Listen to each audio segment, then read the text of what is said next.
এই দাঁড়ান, কোথায় যাচ্ছেন? বাইরে যান। সে সানির দিকে তাকালো। সানিও তার দিকে তাকিয়ে হাসলো এবং বলল, ওহ, দেখো কে এসেছে। এখানে আসার সাহস হলো কিভাবে?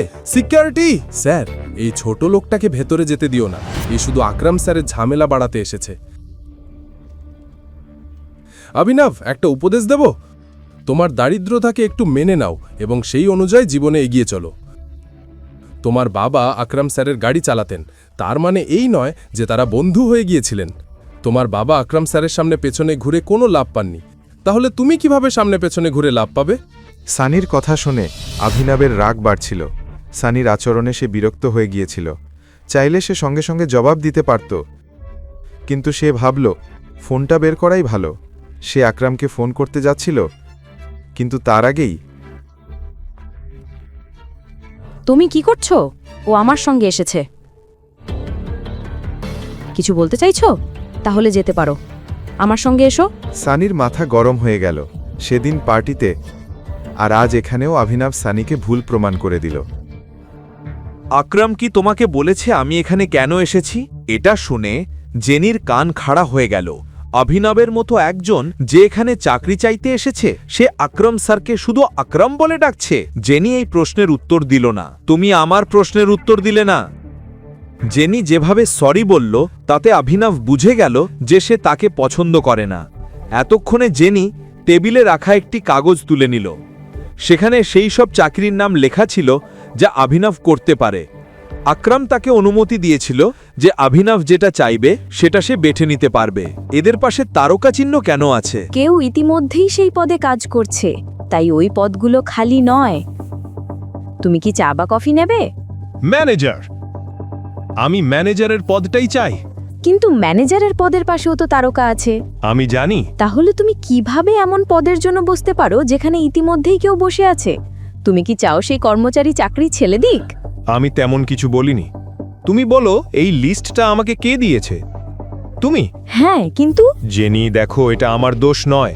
তুমি লিস্ট দিলে আর আমি আমার পছন্দের পদ বেছে নিলাম। এখন তুমি ঠিক করবে এরপর কি হবে। ঠিক সেটাই চাইছিল, যা সে ভাবছিল। আসলে পুরো কোম্পানিটাই তার। সে যত তাড়াতাড়ি সম্ভব সব সামলাতে চেয়েছিল।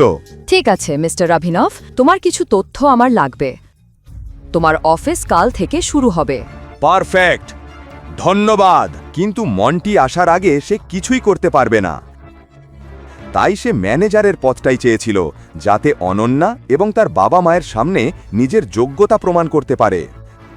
সানি এখনও বুঝতে পারেনি অভিনব কি নিতে এসেছিল। অভিনব মনে করল কাল থেকে কাজে যেতে হলে তাকে নতুন কাপড় লাগবে। কাপড়ের সঙ্গে ফোনও বদলানো দরকার। অক্রামের চেকটা তার পকেটে ছিল। এখন অনন্যার বাবা মা এসে গেছে। অভিনব বুঝেছিল যে তাদের এবং হরদেব পালকে দেখাতে হবে যে তাদের বাড়িতে থেকেও দাসীদের ঘরে ঘুমোয়। কিন্তু সে এত সহজে হার মানতে যাচ্ছিল না।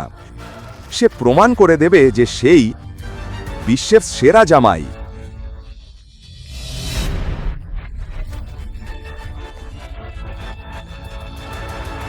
অভিনব ব্যাংকে গিয়েছিল তার চেক থেকে টাকা তোলার জন্য। আমি এই চেক থেকে টাকা তুলতে চাই। এরপর তার সঙ্গে দেখা হলো প্রণবের। প্রণব সেই লোকদের একজন ছিল যারা অভিনবের দারিদ্রতা নিয়ে মজা করত। প্রণব নিজেও একজন ব্যাংকার ছিল। সে কোটি টাকার মালিক না হলেও তার যথেষ্ট টাকা ছিল।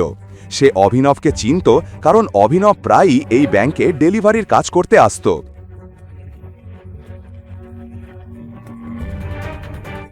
যদিও সে অভিনবের থেকে খুব বেশি এগিয়ে ছিল না, কিন্তু তাদের মধ্যে পার্থক্য ছিল দারিদ্রতা। চেক দিয়ে? তুমি জানো তো এই ব্যাংকে শুধু বড় অঙ্কের টাকাই চেক দিয়ে তোলা যায়। আমার টাকার অঙ্কেটা খুবই বড়, তাই আমি ম্যানেজারের সঙ্গে দেখা করতে চাই। তার দরকার নেই, চেকটা দাও। প্রণব অভিনবের সামনে এবং বাকিদের সামনে চেকটা ছিঁড়ে ফেলল। তুমি কি পাগল? তুমি কি করলে? সিকিউরিটি, এই লোকটাকে এখান থেকে বের করে দাও। নকল চেক নিয়ে ব্যাংকে আসার সাহস হলো কিভাবে? তুমি কি ভাবো ব্যাংকাররা বোকা? নিয়ে যাও ওকে। প্রণব এবং বাকিরা অভিনবকে এই অবস্থায় দেখে খুব খুশি হয়েছিল। এখানে কি হচ্ছে? গল্পের বাকিটা জানতে দেখুন পরের এপিসোড শুধুমাত্র পকেট এফএম এর ইউটিউব চ্যানেলে।